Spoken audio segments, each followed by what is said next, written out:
Mackenzie. I'm a BASC peer advisor, and in this video I'll be showing you how to navigate the Biology Academic Success Center website. I've included the URL here. I also have a general checklist of what I hope to show you guys in this video. So with that, I'll be looking up the BASC website. I usually just find it by looking at BASC UC Davis, and it's a great site for students to find a bunch of resources, and it's also how you will be making your appointments with advisors. These are the main tabs of the website that we'll be visiting today. We also have some hot links on the right side, which I like to use as the majors and minors tab. You also have what can you do with your major, which essentially takes you to things like blogs, video series, and if you click on each of these majors, they show generally the kinds of careers students had and demographics, and also internships. I find this section particularly interesting to see where students have gone with their major. We also have tips for success, and also our student peer blog is hot linked right here, and that takes you to blogs such as myself and the other peers have written.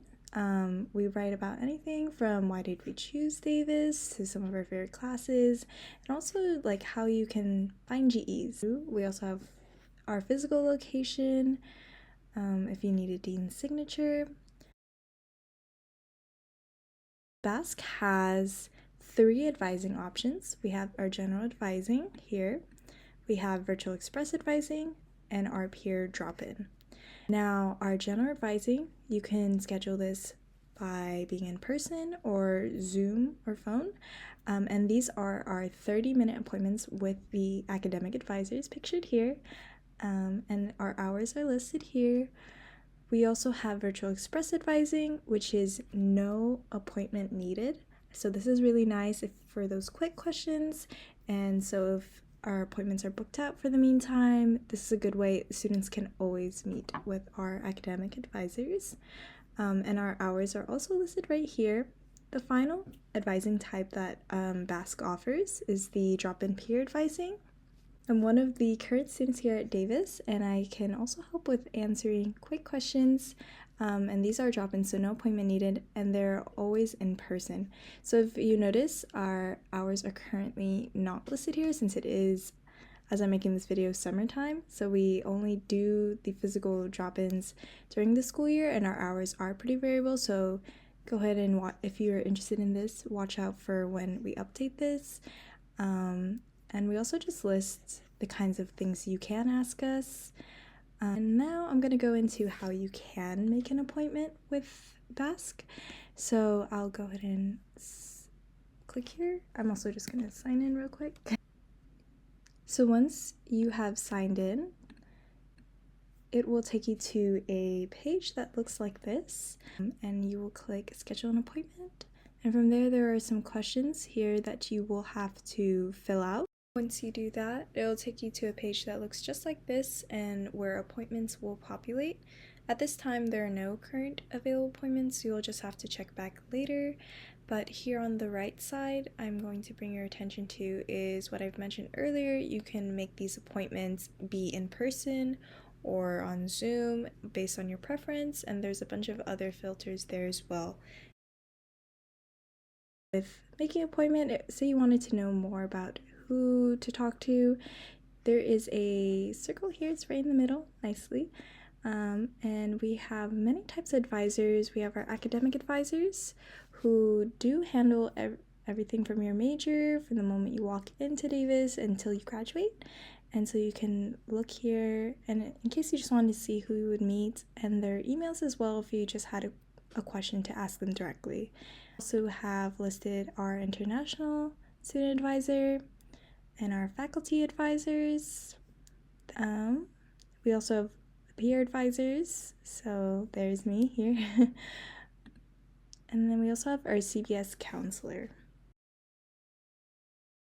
So our new student information tab is actually this one. So for new students, all the information on this page will be relevant to you, such as our Aggie 101 and everything about orientation and events such as that.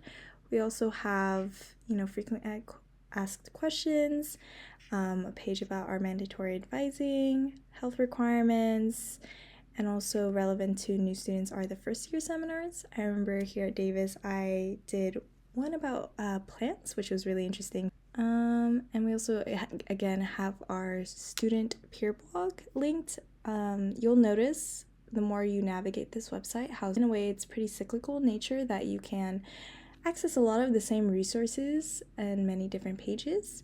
So in this video I am showing you maybe one of the many ways you can access some of these same things. Again, like here's our contact and location, and I would like to bring attention to our forms for new students, which includes our lower and upper division GE list, which is updated quarterly, and the peers and I create this to list all the courses that offer GE credit besides SC, which we know BASC students get mostly SE credit already from their major classes, so this is all the other AH, SS, and all the other core literacies in one place for students. So we have the academic planning little tab here. When we click this, you're going to go ahead and see a bunch of links relevant to academic planning, such as the academic dates and deadlines, which links you to a bunch of our calendars here. I personally really like the master academic calendar, just to get a sense of when my breaks are, when the quarter will begin, and when finals start or end. It's really important, as it especially on the quarter system, to be cognizant of when deadlines, when vacations, things like that are coming up, and plan accordingly. We have a change of major within the college. A tab that I find pretty helpful is the majors and minors. So here you'll find all the majors within the college and our minors. And if you click on any one of them, so say NPB, you'll see here everything relevant to NPB, such as the major requirements, some sample academic plans. So if I click on the major requirements for this, if I go ahead and click requirements, you'll see everything you need to be able to graduate from Davis with this major. Any questions with this and planning with this, your academic advisor would be the person to go to. As far as student experiences with any of these majors, for example, I am an NPB major, peer drop-in would be a great place to go ahead and ask those questions as well. And the same thing goes for the minors. So the minors, if you were to click any of them, they'll take you to their respective pages of who the advisors are, requirements, yeah. So this is the General Resources tab. We have everything from academic support, learning development opportunities, student well-being, and other academic success centers here on campus, the community and retention centers. This is essentially another curation of all the different kind of resources students have here at Davis. I've made a special use of the Academic Assistance Tutoring Center, or the AATC, to get help from my chemistry homework, studying for finals, things of that sort. I've also gone a lot to some of the community resource centers here at Davis. Some of them also offer free scantrons. A lot of them hold community events, and have study centers. So it's a nice place to get work done, meet people. The final page I wanted to go over in this video was the frequently asked questions tab. So here's also another curation of just frequently asked questions. So if you click on any of them, they have responses in there for you for that question, as well as relevant links for that question. And if these don't quite answer your question, always feel free to reach out to our academic advisors. BASC is here to help support students during their entire time under the College of Biological Sciences, so always feel free to reach out with any questions.